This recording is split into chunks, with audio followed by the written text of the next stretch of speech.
Məryəm, bu 300 manat, bax 300 manat gördünüz də, o sənindir.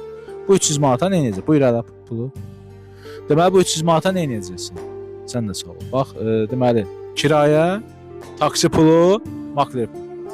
Bəli, kirayədir, makler puldur, taksi puldur, bir də belə paltar falan daşımağa da. Hə, onları həll edəcəksən. İnşallah get, otur. İndi gələcəm o evdə də çəkiliş edəcəm, evi göstərəcəm. Yəni əlavə də yəqin ki indi görək evdə nə çatmır, nə eləmir, onu da bir video çəkərəm, müraciət edərik. İndi məsələn xalçadır, qab-qacaqdır, odur, budur, problemlər nələr var, onlar da inşallah dəstək olacaqlar, düzdür? Bir də başqa da ki, ən vacib ərzaqın yeməyində bu aylıq dəstəyi veririk ki, ondan sonra da yəqin ki nə edəcəksən? Özüm işləyib inşallah öz ayağımın üstünə duracam. Yəni iş barədə də köməklik edər. Yəni Allah sizdən razı olsun, çox sağ olun, çox köməkliyizdəydim. Çox körpənin duası falan, bəs siz olmasaydınız, məsəl üçün pul